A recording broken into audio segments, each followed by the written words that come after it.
All right, so this probably would have been a staircase where the servants of the house used, because Absolutely. a rule of aristocracy that the Americans carried over from the English is servants are seen as little as possible.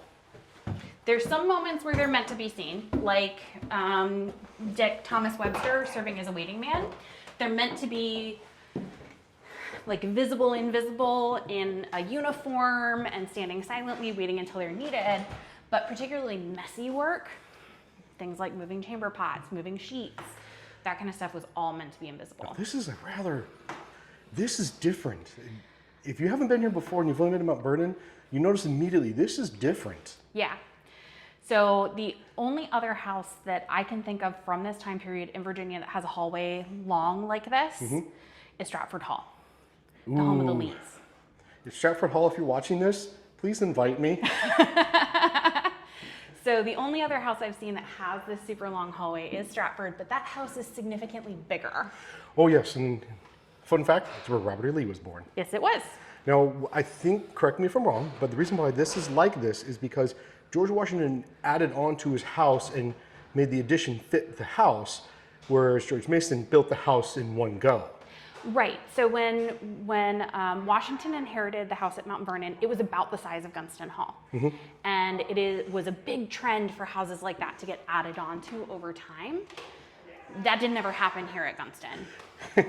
I already know what this is. Yeah, they haven't changed appreciably in 300 years. This is a baby walker. Yeah. $15.99. Oh, and there's ladders up to this attic. An attic, that's right. We're not allowed up there. No, we're not, unfortunately. It's not super, I mean, it's exciting, but it's really crowded. Let me guess, that's where you keep the original copy of the Declaration, the Constitution. You know, that'd be fun.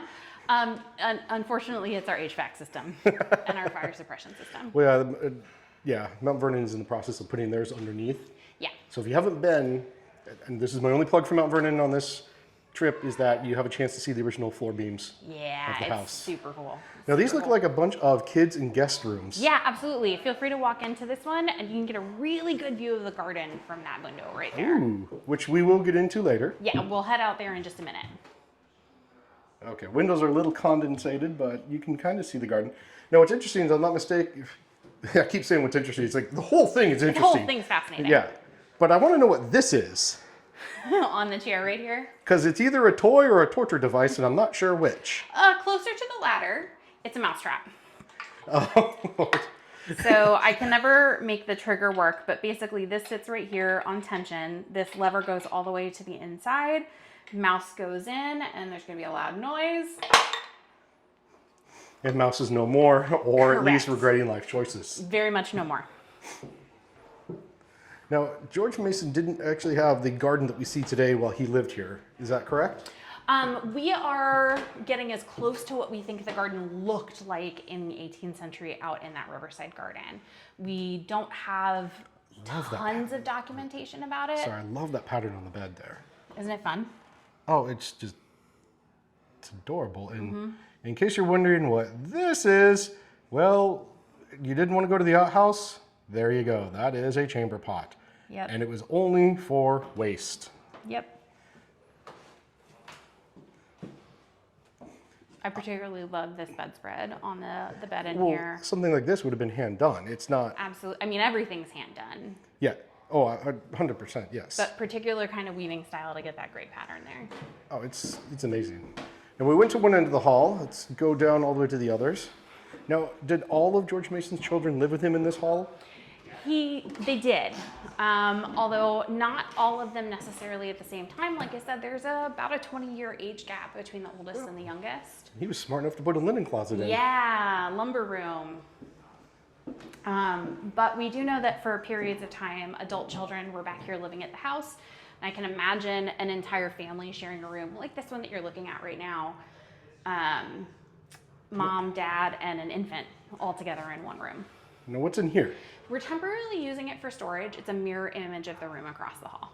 Okay. Unfortunately, we can't go in today. I don't That's have the okay. key. Well, if a viewer's been astute, they'll notice that there's fireplaces only at the ends. Four end bedrooms. The ends of the bedrooms.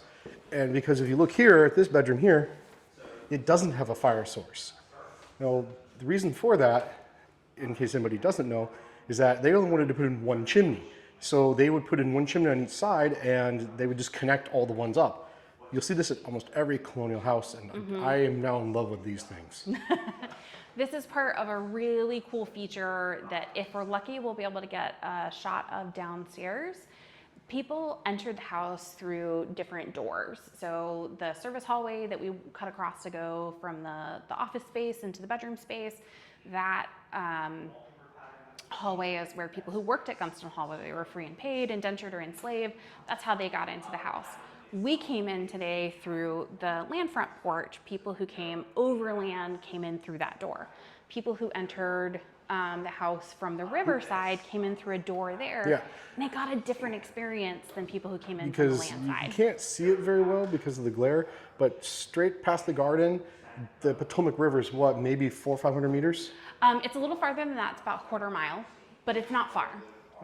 We're situated here at Gunston, particularly at this location, because it's one of the highest points on the peninsula here at Mason Neck. And in the 18th century, there's some trees out there today obscuring our view.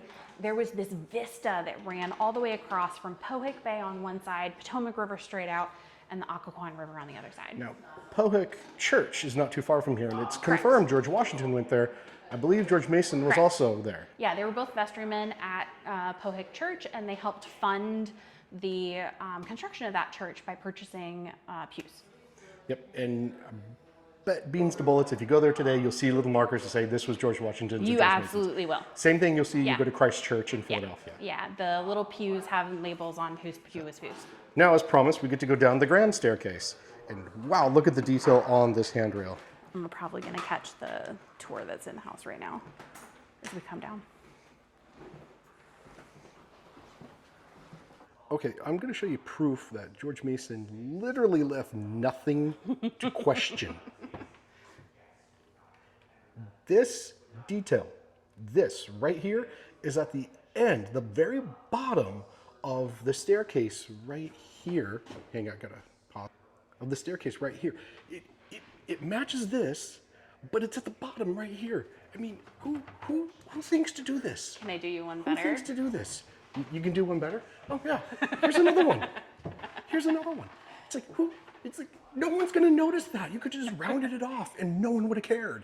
Well, this is just like what we were talking about just a second ago with this really cool feature that happens when people walked in the door from the riverside. So we're standing in front of the river door. This is the riverside door. Yep. So, okay, I walk in, I say, hey, George, what's going on? And we get this really cool feature that you don't get from the other side. So we've got a single arch right over there with the fan light above the door. And then you walk in a little further and... The pendant that we were talking about earlier is a double arch, and then we saw the triple arch upstairs on the second floor. Right there. So this was only for people who came in by the river door in whatever reason, whether they were arriving or they had come in from a party in the garden. Totally different experience. Well, it's just, I'm in awe at, I mean, even the ones right here that are on the second floor, Yeah. right there, Yeah. I mean, he left nothing to chance. He put his touch on everything, and one of the things I read about this is that this was not only George Mason's home where he knew his kids would grow up in and things like that. This was his love letter to his family, saying, I want you to have the home that I didn't, but I can give you now. Yeah, I mean, there were lots of Mason family homes, but this is one of the few that still survives today, and definitely one of the biggest in this time period. George Mason not only built this house for himself and his generation, he also then built houses for every single one of his kids, or I should say the boys. The boys got houses built by Dad. Well, the girls were expected to Marry into a family. Yeah. Exactly. So they theoretically had their own homes. But there was Holland Hall, what became known as Woodbridge, where we get the name of the town Woodbridge today, because one of George Mason's sons built a wooden bridge across the river rather than managing a ferry across it. Holland, did I say Holland Hall already? What were the other two? My brain's blanking right at this moment. When we remember him. So we've seen the house and the amazing love and work he put into it. Where are we going next? We're heading out into the garden. Awesome. Let's go.